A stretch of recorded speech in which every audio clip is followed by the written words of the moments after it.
Thierry, bonjour à tous. Effectivement, on ressuscite en permanence nos valeurs, on éprouve le besoin de ressusciter nos valeurs, de brandir nos valeurs. On dit qu'il n'y a plus de valeurs. Et on en oublie de s'interroger sur la valeur de nos valeurs, qui est la grande question que pose Nietzsche. Et c'est vrai que, à force de les tenir pour des valeurs absolues, on a oublié de les questionner, et du coup, on les met en danger. Ce que je veux dire ici, juste avant d'entrer dans le détail des valeurs en question, c'est que questionner ces valeurs ou remettre, ça n'est pas remettre en cause les piliers de la République, si vous voulez. Ça n'est pas s'en prendre à eux. C'est juste les renforcer en les soumettant aux problèmes qu'ils suscitent. C'est les défendre en les exposant. Et par ce mot, il faut entendre à la fois le fait de les exposer publiquement et le fait de les exposer à la contradiction. Donc ça n'est pas combattre la démocratie ou la République que d'en observer les dysfonctionnements intrinsèques, c'est, je crois, la renforcer, surtout quand on le fait ici. Donc on y va. Liberté, égalité, fraternité, donc c'est ce qu'on m'a demandé de faire, et quel programme magnifique. Que liberté vienne en premier est fondamental, c'est le paradoxe de la liberté. Elle ne peut pas être amputée ni reléguée à la deuxième place sans disparaître. La liberté est première ou alors elle n'est pas. On ne peut pas être à moitié libre. Quand la liberté n'est pas le but, la liberté n'est rien. La liberté n'est pas un moyen, c'est une fin en soi. Par exemple, la parité est un moyen, censément, qui se présente comme soluble dans la conquête d'une société enfin paritaire. La diversité l'est également, même si la diversité se présente davantage aujourd'hui comme un but en soi. Mais la liberté ne l'est pas. La liberté, incontestablement, c'est le but. C'est le principe et c'est le Graal à la fois. C'est la raison pour laquelle, en démocratie, la défense de la liberté est aussi la défense de son mauvais usage. La liberté prévaut sur les autres principes, mais elle prévaut même sur ses propres conséquences. Dans un régime de liberté, la liberté ne peut pas être suspendue au bon usage de la liberté. Or, toute liberté comporte le risque de son dévoiement. Prenez par exemple la liberté d'avorter. La liberté d'avorter a produit certainement des comportements irresponsables qui n'eussent pas été s'il avait été plus compliqué de le faire. Est-ce une raison pour interdire l'avortement? Bien sûr que non, au contraire, si j'ose dire. Charlie Hebdo, ce qui est représenté dans le journal, je suis heureux d'en parler ici, est libertaire et personne n'est obligé d'aimer ça. Mais ce que le journal représente, c'est la liberté elle-même. C'est la raison pour laquelle il n'y a aucun sens à être Charlie de temps en temps. On est Charlie ou on ne l'est pas. On n'est pas Charlie selon qu'on aime ou non ses dessins. Ça ne dépend pas du contenu donné à la liberté. On ne défend pas la liberté selon qu'on approuve ou non le chemin qu'elle prend. On la défend a priori, par principe, quoi qu'il arrive. Par exemple, au moment du burkini, c'était très intéressant, des gens qui, au nom de la liberté, voulaient interdire le burkini et qui n'y voyaient pas de contradiction. Quand on est contre le burkini, on est contre son interdiction. La liberté est un risque, et pour les mêmes raisons, justement. Toute restriction de la liberté au nom du mauvais usage possible de la liberté est plus grave que le mauvais usage lui-même. Tiens, Game of Thrones arrive. Tout le monde le sait, évidemment, vous avez tous des petites mines, etc. Bon, c'est bien. Souvenez-vous, il y a un épisode où Daenerys libère la ville de Mérine, qui est une ville d'esclaves. Et elle décrète, tel Alexandre le Grand qui veut se faire aimer plutôt que de se faire craindre, elle décrète en libérant la ville que désormais tous les citoyens seront libres et que l'esclavage est aboli. Et soudain, quelques semaines plus tard, quelqu'un vient la voir en lui disant « Missa », puisque c'est le nom qu'on lui donne, « Maman ». Je suis désolé, mais quand j'étais esclave, je pouvais nourrir mes enfants. Maintenant, je peux plus. Donc, je te demande le droit, librement, de redevenir esclave.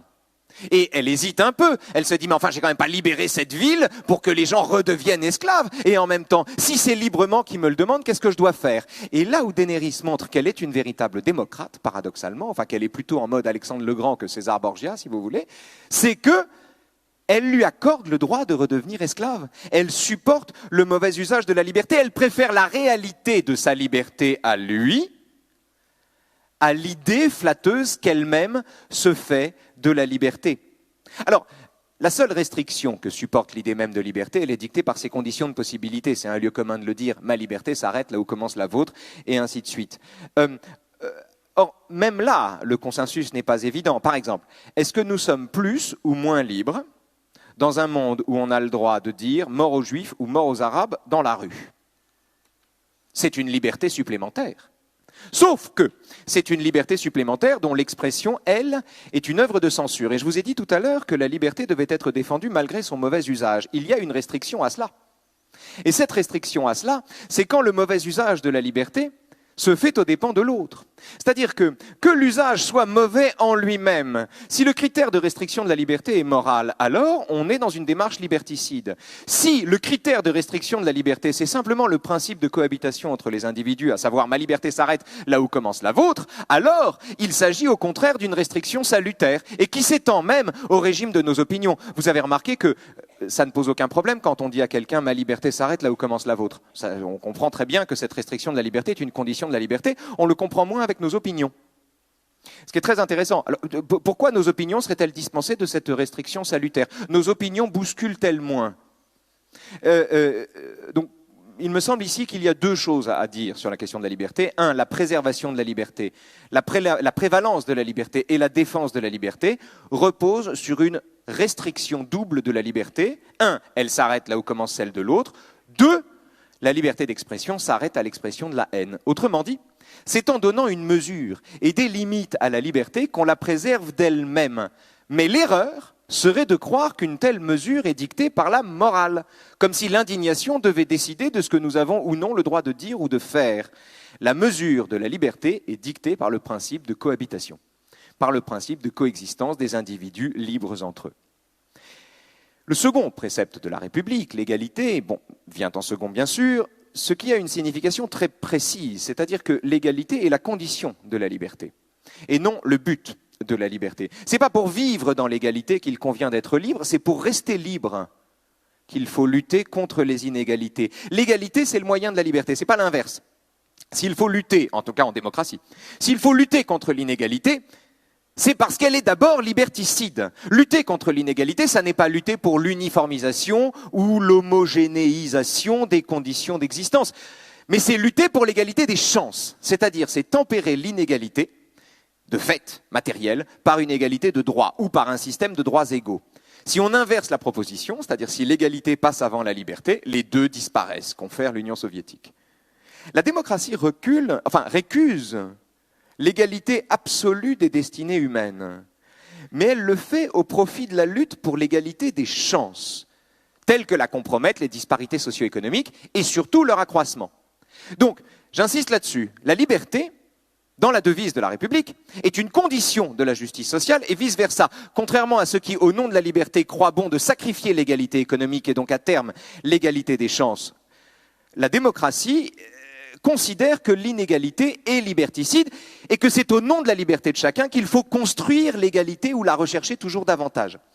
Il y a un texte de John Rawls dans La théorie de la justice, qui est un livre majeur, qui date de 1971, où il dit ceci que je trouve indépassable. Il dit, partant du principe qu'on ne peut jamais détruire, abolir complètement l'inégalité, il dit « Les inégalités sociales et économiques sont autorisées à condition A, qu'elles soient au plus grand avantage du plus mal loti, et B, qu'elles soient attachées à des positions et à des fonctions ouvertes à tous dans des conditions d'égalité équitable des chances. » Donc, le mot d'égalité pose un certain nombre de problèmes, parce que si on s'accorde là-dessus, égalité est-il le bon mot? Si par égalité on entend d'abord l'égalité des chances, peut-être qu'il vaudrait mieux parler d'équité que d'égalité. Liberté, équité, fraternité. À ce problème s'ajoute le fait que, historiquement, toute démocratie repose sur l'économie de marché. Toujours. Il n'y a aucun contre-exemple dans l'histoire des humains. Pour une raison simple, on ne peut pas scinder la liberté. C'est pas contingent, le fait que la démocratie fonctionne selon l'économie de marché. L'économie de marché est pensable sans la démocratie, comme en Chine. Mais la démocratie n'est pas pensable sans l'économie de marché. C'est impossible. On ne peut pas scinder la liberté. La liberté d'entreprendre est la dot de la liberté d'expression. Or, la liberté d'entreprendre implique des disparités sociales. Si l'égalité est la condition de la liberté, alors l'égalité, c'est seulement l'égalité des chances. Troisième problème, comment est-ce qu'on évite, du coup, que l'égalité des droits, et ça c'est le problème des Gilets jaunes, ne produise le sentiment d'une équivalence des compétences? C'est-à-dire, comment éviter de confondre le fait que chacun ait en principe en démocratie les mêmes droits, en principe, avec le fait qu'en démocratie, le savoir est inégalement réparti? Comment éviter que l'égalité des chances ne soit dévoyée en nivellement des opinions, où celle de l'ignorant a autant de poids que celle du savant, en particulier quand le savant dit des choses désagréables? Bref, comment éviter le complotisme? C'est-à-dire, comment éviter La confusion entre le droit qu'on a de dire n'importe quoi et le sentiment que puisqu'on a le droit de le dire, c'est qu'on a le droit de penser que c'est vrai jusqu'à preuve du contraire. Comment éviter cette confusion-là ? Comment éviter cette confusion entre la liberté que nous avons de nous exprimer et l'égale liberté que nous avons de nous exprimer et le sentiment que nous avons que nos opinions sont dispensées de travail ou d'approfondissement pour avoir le même poids que celle de celui qui me déplaît et qui, contrairement à moi, sait quelque chose. Comment éviter le syndrome, si vous voulez, du patient qui va chez son médecin après avoir passé 10 minutes sur Doctissimo et qui lui fait alors, hein, vas-y, raconte. Vous voyez ce que je veux dire? Comment on échappe à ça, en fait? Parce que ça, c'est une pathologie de la démocratie, comme dirait Cynthia Fleury. Autre problème, comment ne pas sacrifier l'égalité des ressources à l'idée même de liberté? C'est-à-dire, et comment en retour ne pas sacrifier les libertés formelles à la liberté matérielle? L'exemple qui me vient à l'esprit, c'est Chirac qui rend visite à Ben Ali en Tunisie. L'histoire est vraie. Hein. Chirac donc est invité par Ben Ali en Tunisie et il déclare devant le dictateur tunisien: la première des libertés, c'est d'avoir l'assiette pleine. Ce qui est une phrase monstrueuse qui réduit les Tunisiens à n'être que des estomacs dont la docilité est garantie par le remplissage. Mais cette phrase a le mérite de rappeler une vérité aussi douloureuse, c'est qu'aucun régime de liberté ne parvient à s'imposer s'il néglige les acquis sociaux. Camus, qui est en général qui dit les choses mieux que les autres, a une métaphore pour ça. Il parle du pain et de la bruyère. Le pain, ce sont les libertés matérielles, la bruyère, ce sont les libertés formelles. Écoutez ça. Si la faim de pain et de bruyère, et s'il est vrai que le pain est le plus nécessaire, apprenons à préserver le souvenir de la bruyère. Au cœur le plus sombre de l'histoire, les hommes de Prométhée, sans cesser leur dur métier, garderont un regard sur la terre et sur l'herbe inlassable. Le héros enchaîné maintient dans la foudre et le tonnerre divin sa foi tranquille en l'homme. C'est ainsi qu'il est plus dur que son rocher et plus patient que son vautour. Mieux que la révolte contre les dieux, c'est cette longue obstination qui a du sens pour nous et cette admirable volonté de ne rien séparer ni exclure qui a toujours réconcilié et réconciliera encore le cœur douloureux des hommes et les printemps du monde. L'homme a besoin, et il termine en disant, si l'homme a besoin de pain, il a aussi besoin de la bruyère qui est le pain de son cœur. La bruyère est le pain de son cœur. Dernier problème attaché à la question de l'égalité, et je passerai au troisième, c'est l'égalitarisme évidemment, ou ce que Victor Hugo appelait les inégalités de l'égalité. En fait, l'égalitarisme, on n'a pas le temps de disserter là-dessus, mais juste un point. Et une chose très intéressante, c'est l'analyse de Tocqueville qui, au XIXe siècle, constate que l'égalitarisme est à l'origine de l'individualisme. C'est un monde de droits égaux. Ce qu'il diagnostique, en fait, ce qu'il repère, c'est qu'en démocratie, c'est tout le paradoxe, un monde de droits égaux culmine dans l'atomisation de la société sous l'égide d'un credo qui est à la fois égoïste et commun et qui tient en 3 mots, c'est mon droit. En somme, comment éviter que sous l'effet de l'égalitarisme, un régime d'égalité ne dégénère en parcellisation de la société? Comment éviter que l'idée même d'égalité ne soit mise au service de l'égoïsme individuel, à l'image de celui, vous et moi, qui attend d'être celui qu'on dépasse pour s'écrier à la queue, comme tout le monde? Vous remarquerez qu'on dit en général à la queue comme tout le monde quand c'est vous qu'on dépasse. C'est là que s'impose le troisième pilier de notre République, n'est-ce pas? C'est-à-dire la fraternité. Le paradoxe de ce troisième terme étant que la fraternité est moins un principe qu'un sentiment. Or, si un principe se décrète verticalement, presque comme une règle de vie, un sentiment ne s'impose pas. Vous pouvez me contraindre à respecter la liberté d'autrui ou bien à respecter le fait qu'autrui ait des droits égaux, mais vous ne pourrez pas m'obliger à avoir en lui un frère si j'en ai pas envie. Un sentiment ne s'impose pas. Alors que désigne la fraternité? Est-ce que la fraternité n'est que l'alibi moral ou religieux d'une république uniquement mue par les 2 vertus de liberté et d'égalité? C'est possible. Comment éprouver la fraternité autrement que sur le mode d'une incantation qui culmine dans la déploration? Il faudrait que nous soyons tous frères, malheureusement, etc., etc. En vérité, l'idée de fraternité me semble victime de son abstraction. Il en va de l'idée de fraternité un peu comme de l'amour universel du genre humain, si vous voulez.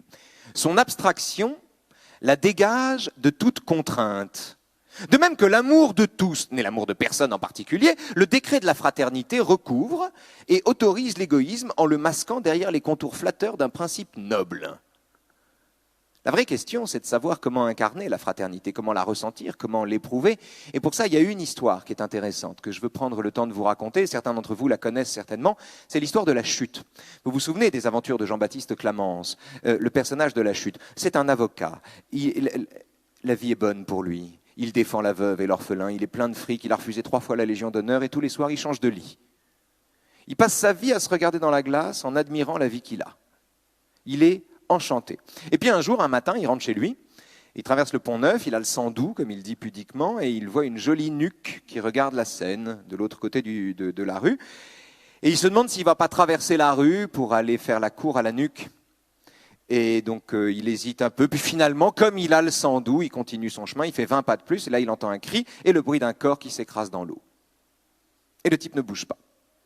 Il se dit juste plus tard, trop tard, et il ne prévient personne et il rentre chez lui.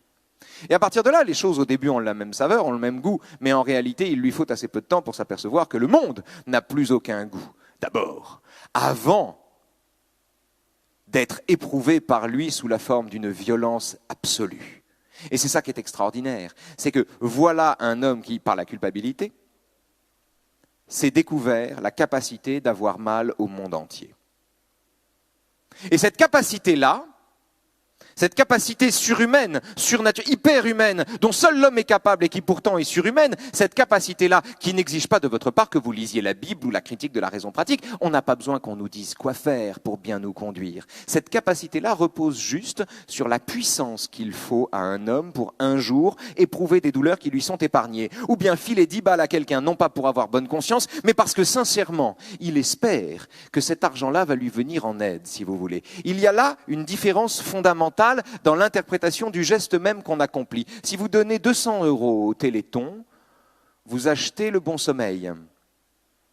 Et dans le même temps, tout est fait dans le Téléthon pour vous donner le sentiment de l'efficacité concrète de l'argent que vous donnez, des bienfaits palpables de l'argent que vous donnez, car quand on se les représente, on en souffre davantage. L'enjeu, c'est de créer les conditions d'une fraternité. Encore une fois, j'appelle fraternité la capacité à souffrir des douleurs qui nous sont épargnées. C'est la raison pour laquelle, à mon avis, rien n'est moins fraternel que ce qu'on a voulu appeler la sororité. Vous savez, il y avait des manifs, notamment le 25 novembre 2017, c'est la première fois qu'on a vu apparaître ce slogan, c'était « Liberté, égalité, sororité ». C'était la journée internationale de lutte contre les violences faites aux femmes. Or, en fait, dans l'esprit des manifestantes qui le brandissaient, ce mot vilain prétendait remplacer le mot de fraternité, c'est-à-dire le mot se voulait l'équivalent féminin d'un syntagme dont la masculinité semblait contredire l'universalité. Le problème, c'est qu'au lieu d'être l'autre face de la fraternité, sororité en vient à dire exactement le contraire. Pour une raison simple, c'est que désigne fraternité, ce mot féminin ? C'est un terme générique ou généreux, si vous voulez, qui inclut frères et sœurs comme les droits de l'homme incluent ceux des femmes. Alors on peut déplorer que les choses soient dites de cette façon-là. Mais le mot n'est pas la chose. Parce que c'est sur fond de douleur partagée que l'idée de fraternité est née. Mais de la douleur qu'on partage avec celui qu'on ne connaît pas. Alors que c'est sur fond de solidarité entre identiques que la sororité prétend réunir les individus. Solidarité féminine, bien sûr, au début, face au patriarcat. Et puis par extension, solidarité entre individus du même genre. La sororité, c'est la fraternité sans la tutelle du mâle. C'est-à-dire la fraternité concrète et pas l'universelle des incarnés, des mâles blancs, bourgeois, etc. De sorte que le mot de sororité concerne toute minorité qui, en réaction à une tutelle imaginaire ou réelle, éprouve sa propre appartenance comme une valeur en soi. À la limite, le mot de sororité pourrait parfaitement s'appliquer au groupe masculiniste. Vous vous souvenez de ce film Magnolia, magnifique, où il y avait le gourou sexuel qui était incarné par Tom Cruise, qui arrivait sur scène au cri de « Respect the cock ». Et il faisait crier ça par des hommes qui souffraient et qui se sentaient enfin considérés et respectés dans leur pénis ou je sais pas quoi. Mais on était en présence d'un cas typique de sororité. C'est-à-dire que la différence entre la sororité et la fraternité n'est pas une différence de sexe, c'est une différence d'intention.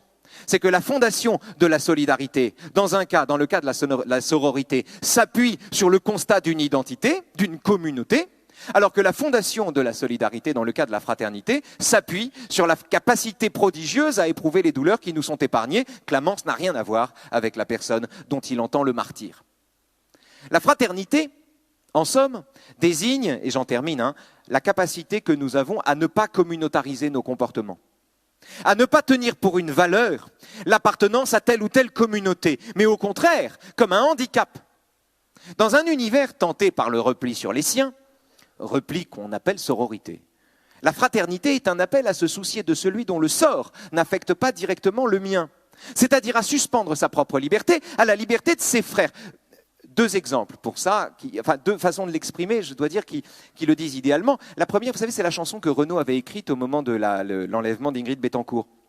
Souvenez-vous du refrain, « Nous t'attendons Ingrid et nous pensons à toi, et nous ne serons libres que quand tu le seras. » Bakounine avait cette phrase magnifique, je le cite de mémoire, c'est que « Ma liberté commence là où commence celle de l'autre. Elle est accrue par la tienne et non interrompue par la tienne. » Et le deuxième exemple, c'est une phrase de Sartre, c'est à la fin de ses réflexions sur l'antisémitisme. Il dit ça, « Aucun homme en France et dans le monde ne sera en sécurité tant qu'un juif pourra craindre pour sa vie. » La fraternité, c'est ça.